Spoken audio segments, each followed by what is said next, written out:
As we come out of the recession, the number one question you should be asking yourself is, how do we differentiate ourselves from the competitive pack? That takes us to the subject of branding, and particularly a new phrase you want to grab and keep a hold of, which is brand traction. Brand traction means moving forward, actually changing behavior. Thanks for watching me on WOWBIZ. My name's Hinderaker. This is Mr. David Gilinsky at Bergman Incentives. David, thanks for joining me, and tell me, what is the big deal about branding, particularly at this time in our economy and our society? Well, Lynn, thanks for having me. And I'll tell you, the big deal is, as we come out of what we refer to as the Great Recession, many companies predictably focused on cost cutting, yes, and getting that bottom line back in shape. Yes. And they put too much emphasis on that, and they weren't investing enough in their own brand. And I've never seen a company grow by cutting costs. Yes. So you have to focus on your brand and how you present yourself to the market. Absolutely. And now is a critical time in that regard, because if we don't brand ourselves, we're going to end up commoditizing our product or service, aren't we?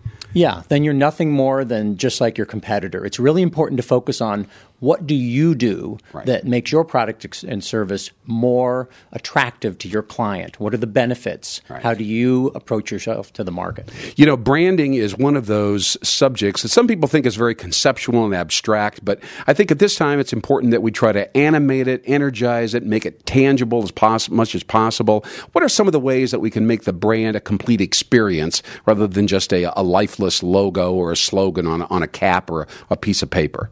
Well, people who run their companies know their company's emotion and personality from the inside out, but they're not always so good at expressing that to the market in general. And a really good example of that is Tony Hsieh, who's CEO of Zappos, who's done a beautiful job of communicating that they're a high-service organization and that they're a happy organization. They're a happy organization. That's part of their brand values, right? That's their personality, and they do things to make themselves happy and make other people around them happy, all right? It's that simple. He literally wrote the book on it, and they communicate that in a number of ways, even by encouraging their employees to blog about their experience of working for the company. Absolutely. Now, if we were talking to a CPA or a CFO right now, he or she might be asking, well, what's the big deal about branding? What value strategically does it have in our P&L? And I guess I would say branding does actually increase loyalty and enables us to charge a little higher prices and have higher profit margins. Isn't that the kind of the logical rationale for branding?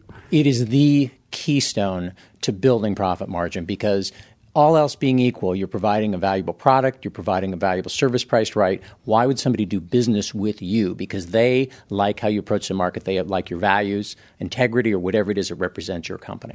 You know, the world of promotional tchotchkes is full of all kinds of flamboyant things and flashing and colors and giveaways and stuff. And that's what I expected to run into at Bergman Incentives when I met David Gilinsky for our interview. And I couldn't believe how articulate and thoughtful he was about this category of promotional incentives and how important it was to weave it into a bigger picture, a brand platform, your company's brand values. You don't see that every day in the promotional incentives industry. That's why he's an unusual guy in a very interesting industry. Your organization happens to be involved in incentives, promotional apparel, and so on and so forth. How do they contribute to creating brand traction, David?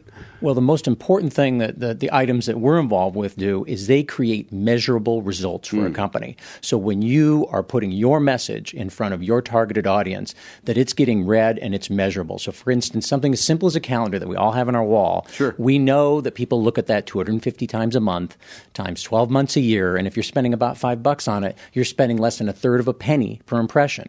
And you compare that to other types of media like broadcast media where you're spending 1 to 2 cents per impression, and is it reaching your targeted audience? Yeah, absolutely. That's a great cost comparison. And branding also creates this sense of preference. You know that somehow you're going to get the first phone call if you have an effective brand, or they're going to come back. You're going to get return customers, and that's invaluable at this point in the economy, huh? It's critical, and we all know, there's certain rules I can't quote exactly, but something like they have to see your logo 21 times before they begin to want to even take a call from you. Right. So it's all about making those impressions and communicating the right message to that market. Now, David Gilinsky, you have Bergman Incentives in the Omaha, Nebraska area. It's been here a long time. Tell us a little bit how your organization stokes the brand and helps business owners create brand traction, as we said before. What do you do here, basically?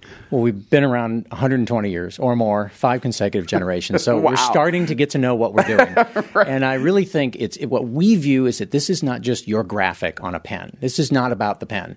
This is about properly representing your brand. We take the time to understand your brand identity guidelines and what your goals and your personality are in order to suggest the right vehicle for your message to your targeted audience. And I love the concept of aligning the promotional items, even an inexpensive thing, for instance, with the deep brand values that guide the company and enliven the company on a regular basis. Isn't that correct? Yes. I mean, it's used for incentives, it's used for promotions, branding, and for just to change the behavior of your targeted audience. And it may not be the only answer, but it's part of the marketing mix. Yeah, I appreciate that so much. David Gilinsky with Bergman Incentives in the Omaha area understands the essence of your brand, can help you enliven it and animate it and give you brand traction. Thanks for watching WOWBIZ. I'm Lynn Hinderaker.